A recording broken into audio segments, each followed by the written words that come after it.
Never seen the bloke in my life. Never set eyes on him. I was at one end of the bar, and I said to Bernard, the landlord, I said, have you seen him before? He said, no. I said, he looks miserable. He said, call him over here and cheer him up, because I'm good at all like that, you know. I go to a lot of funerals. And so I sent Charlie over, Charlie Onendale, the bloke came over, and I said, would you like a pint of bitter? He said, yes, I would. So I said, me and Charlie will have one with you. And he got him in. I said, if you don't mind me saying so, you look a bit upset. I could have killed Charlie. The bloke says I am. The wife's having an affair. Charlie says, who's doing the catering?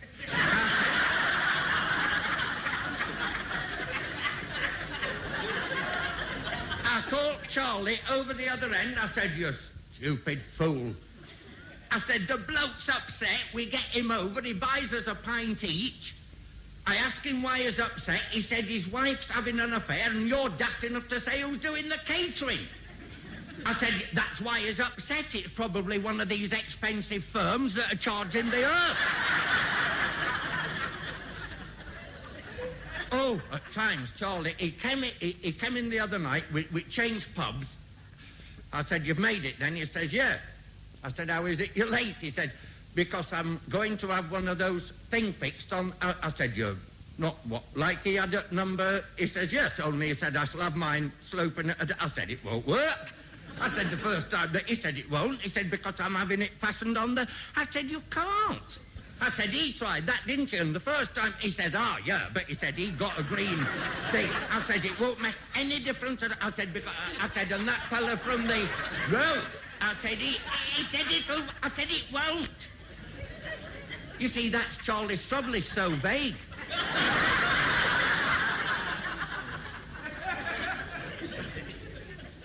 He came in the other night. He brought his nephew, one of these lads with a moped, fine boy, 4 A levels. Ever so brave. Scarborough kicked this sandcastle over, even though the 4-year-old lad who built it was standing there, you know, he knows no fear. And the Social Security paid the fine, but I said to Charlie, I said, how is it you want to leave before they actually close? He says, 'cause I'm going round to my Uncle Charlie's. That's the one he was named after.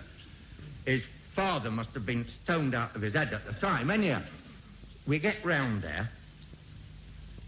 He's sitting there with 3 cronies playing whist. I said to Charlie, have you seen it? He said, what? I said, your uncle. They're playing whist. He said, what's wrong with that?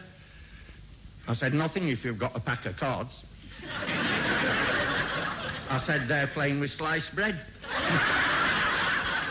I can see him. I can see his uncle now. He dealt the board at 13 cards each. He says, cross the trumps and they're starting.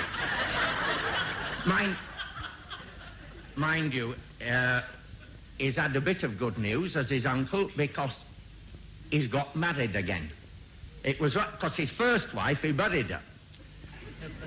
After she died, you know, well, he didn't know what else to do with her. And, we all went to the funeral. It was so moving. There was 4 lots of ham. Mustard. And he joined this Derby and Joan club, and he met this lady there one Thursday afternoon, and he'd just won a tin of shoe polish. You know, he knew he was in luck. And, well, to put it bluntly, he rather fancied this lady, and he's very forward, is Charlie's uncle. You know, 3 months later, he went straight up to her. He said, do you want to get wed? And she said, who to? You know, because he'd never said it was him. And he said, me. She says, well, I must say this. I'm a widow, and I do find it lonely, but I'm very fussy about where I live. Well, whatever you say about Charlie's uncle, the place, he said, you come round, come round. And she went Saturday morning. He stayed in the kitchen, put a kettle on, a tea bag each, because he's, you know, he's loaded. And she went round the house. She came back. He was just drying the tea bags out to say, and She said, it's a credit to you. I can't believe it, she said. The curtains matching the bedspread. She said, I'd just like to ask you a couple of questions. She said, in the front bedroom, on the top of the wardrobe, there's a pink hat with plastic cherries on it. Whose is it? He said, it's a souvenir of Maud, my first wife. She said, oh, you know, rather touching that he'd kept it. She said, next to it, there's a felt hat with a great big feather on. Who's that then? He said, that's a souvenir of Rosie, my second wife. He said, you don't mind me keeping them, do you? They're only souvenirs. She said, I don't mind you keeping them at all. As long as you understand the next hat up there will be a bowler. Anyway.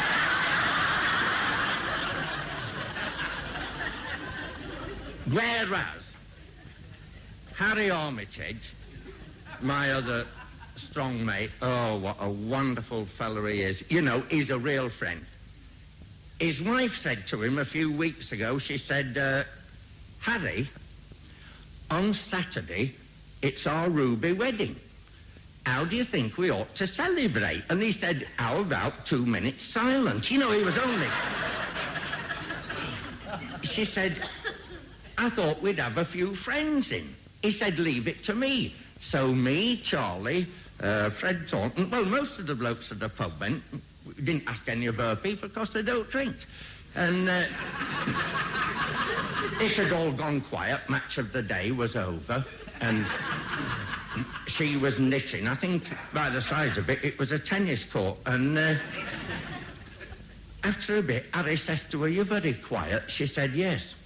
I've been thinking, well, it shook him, you know, because she'd never done it before. And he says, what about? She said, well, I was just thinking, we've been married 40 years, we're not getting any younger.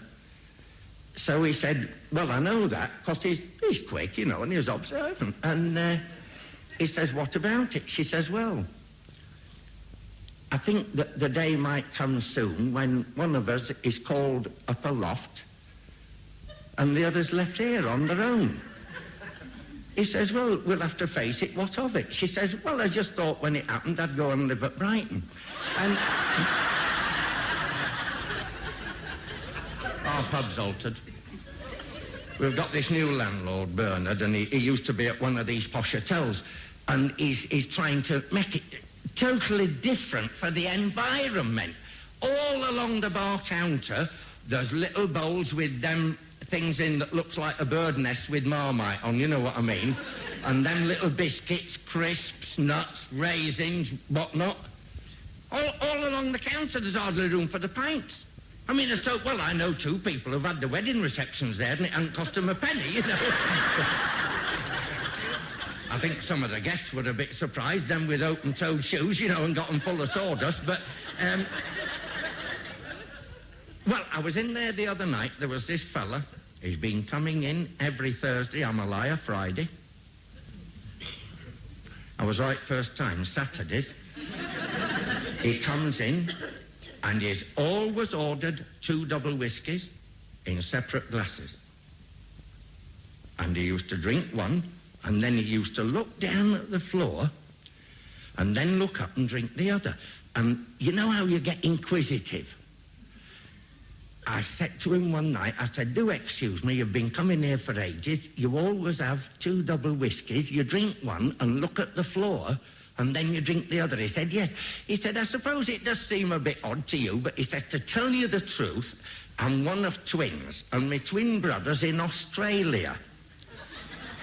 He said, and always on a Saturday, he said, he goes in his local pub in Sydney, and he has 2 double whiskies, and he drinks one, and then he looks up.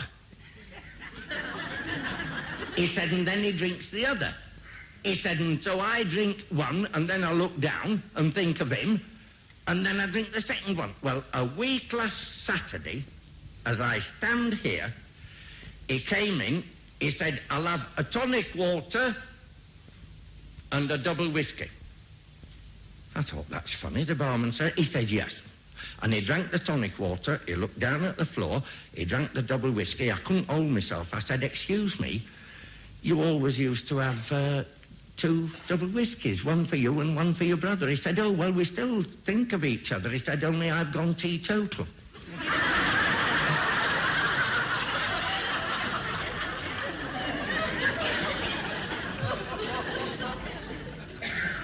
Very sad, really. Fred Taunton, you know, he's gone on the council. He meant well. He's done wonders. He's put this thing forward. He's got on the housing committee. They are going, because of all these government cuts, to build the new council houses out of the materials from the old ones what they've knocked down. But Fred isn't daft. They're not going to knock the old ones down till they've built the new ones so the people still have somewhere to live. And if I never move from here, do you know what he's done? I said to him, because our buses, you know, being in the rural community, as you might say, are council-sponsored. I'm standing there with Charlie and Harry Armitage the other day. 3 buses went past and never stopped.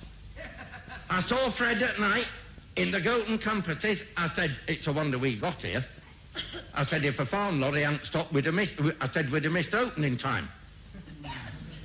He said, what do you want? What do you want? He said, you're one of those who complained the buses was always late. I said, I know I was. He said, they won't be late now because they're not stopping to pick up passengers. That's what was causing it. Thanks for joining me. Bye for now.